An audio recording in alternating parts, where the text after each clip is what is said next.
What is up guys, AD here back with another Destiny Child video here on the channel. And before we get started everyone, make sure to scroll down below and leave a like on this video, as well as make sure to subscribe to the channel if you haven't yet done so already. But with that being said, in today's video everyone, we are going to be discussing whether or not you should be investing or summoning into the newest 5-star water type attacker in Psychic To Keika. So there she is on the screen, looking very nice here, very nice design nonetheless for the water type attacker. But should you invest into this unit or summon for her? Now summoning wise, I would honestly say to definitely summon up the base copy, and investment wise, it really does depend on the current progression of your account. So let's start here with the skill set and we'll check out whether or not you should invest into this unit. All right, everyone, first up here, we do have the skill set at rank 1 stats. As for the tap skill here, dealing 506 damage and 500 ignore defense damage to one enemy, priority the fire type. In raids, grants penetrate, ignores 20% of enemies defense to self for 15 seconds long. As for the slide skill here, dealing 1063 damage to 4 enemies, priority the fire type. Inflict poison, deals 400 damage each time a target acts, and a bonus damage when taking damage for 2 turns. As for the drive skill here, dealing 2711 damage to 4 enemies, priority lowest HP. And for the leader buff here, attack plus 20% for water type allies. In raids, cooldown minus 2 seconds for water type allies. Now as for the skill set everyone here, the main skills of To Keika would definitely be the tap and slide skill combo here, as you would love to use the tap skill before the slide skill, so you do grants penetrate, which ignores 20% of the enemy's defense here at the rank 1 stats for 15 seconds long. And then we do have here the follow-up with the slide skill, which does deal damage 4 times to the boss,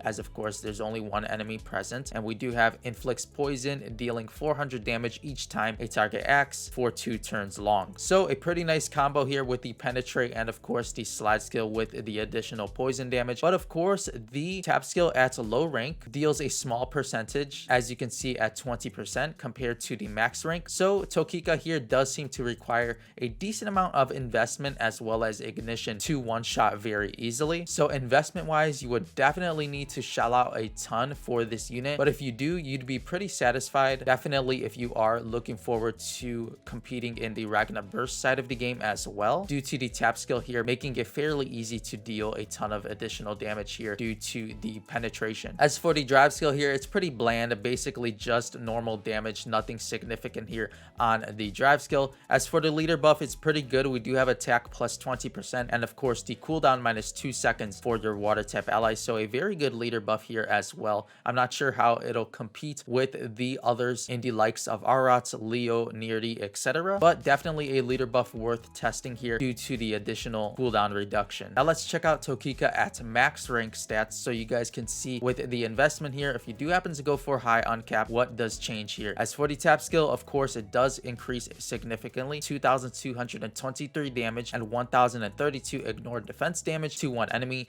In raids, the penetration does grant ignore 50.4% of the enemy's defense, so a significant increase here, of course expected from the 20% at rank 1 stats to 50.4% to self for 15 seconds long. As for the slide skill here, dealing 3809 damage to 4 enemies, and the poison here does deal 1344 damage for 2 turns as well. So significant increases here in the tap and slide, of course the tap being the major focus here, as it does go from about 20% to 50.4% here at max rank stats. So you can definitely see why To Keika does require a decent amount of investment here, as you'll definitely want to rank up this tap skill as much as possible so you can deal the additional damage due to the ignore defense. And now we'll check out the ignited skill set of To Keika. As you can see, this is basically why it's required to ignite this unit, as her tap skill does jump here. We do have the dealing 3130 damage and 1032 ignore defense damage to 2 enemies, priority fire type, and the additional increase here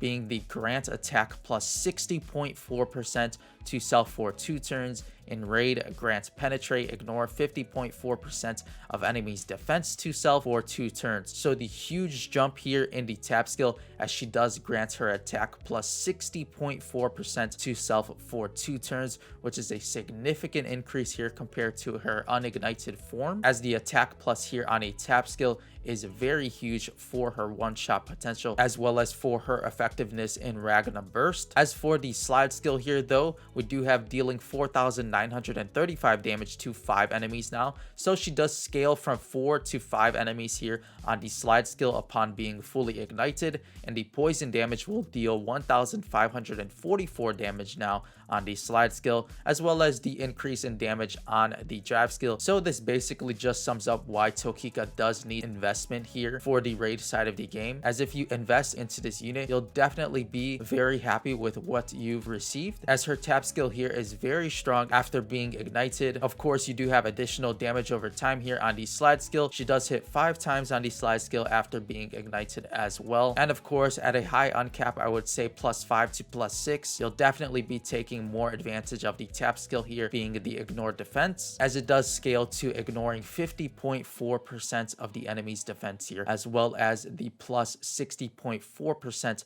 of attack here for 2 turns after being ignited as well. As for my final thoughts here on Psychic To Keika, everyone, I would say definitely to summon for at least the initial copy, and for investment, I would definitely say to hold off if you do happen to have investment elsewhere on a different water type attacker such as Vairupa, as here we do have some of the water type attackers that are fairly popular for the raid side of the game. One being Vairupa here. Of course, she is very strong and does require minimal investment compared to To Keika, as we can check out her information here, as we do have the tap skill, which does deal fixed damage. As you can see at the rank 7 stats here, she does deal 102,000 fixed damage here on a tap skill, and Vairupa is a tap skill based attacker, so you'd constantly just be tapping her over and over, dealing a ton of fixed damage. And of course, Raja's defense doesn't necessarily counter this, as Vairupa is dealing fixed damage. As compared to To Keika, if you do happen to have Vairupa and want to invest just a small amount into an attacker, Vairupa honestly just needs 2 cores and she will be dealing a ton more damage here.